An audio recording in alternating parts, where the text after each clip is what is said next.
Pawan Goenka, President, Automotive and Farm Equipment Sectors from Mahindra & Mahindra, joins us on the show. Mr. Goenka, hi, good morning. What has the industry body said and asked the Finance Ministry as far as the diesel tax issue is concerned, and what alternatives have been suggested as well?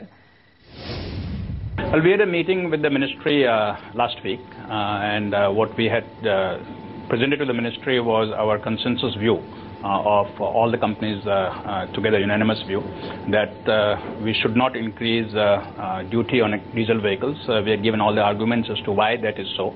And we had also very strongly recommended that the price gap between diesel and petrol prices should come down. Traditionally, this gap has been about 30% over many, many years, except in the last 2 years, when this gap has increased from 30% to what is now 75%. And that gap has to come down by a combination of increasing diesel fuel prices and reducing, perhaps, petrol fuel prices. So, Mr. Goenka, will this impact investment and expansion plans for auto companies?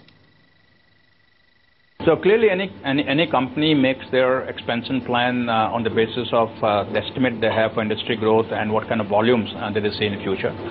If because of taxation on diesel vehicle, the industry growth projections go down, there will be revisit on expansion plan, and some expansion plan will get delayed or will even get cancelled. That is bound to happen. Mr. Goenka, do you think volume growth projection will have to be changed if diesel tax is indeed introduced? Undoubtedly. I think if there is any diesel vehicle tax, then there will be a revisit on the growth potential that we see for the industry, and that has to happen. It's inevitable. If excise duty on diesel cars, indeed, if it goes up, do you think that will impact demand and prices for diesel cars and diesel vehicles? I think pricing power is not something that is constant across the industry. It's not something that's constant across products.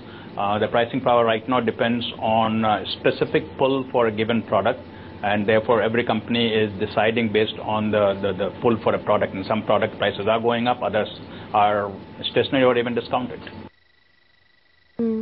So, Mr. Goenka, I mean, how will this impact industry sales? Do you think impact on passenger cars will be more than commercial vehicles and tractor sales?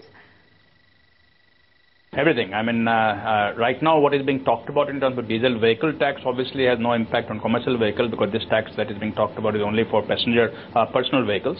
But anytime there is a price increase, no matter what the reason may be, whether it is commodity prices or interest rates or taxation, there is an impact on demand. And finally, a word on tractor sales. Well, we have had somewhat of a slow industry situation in the tractor since the month of December.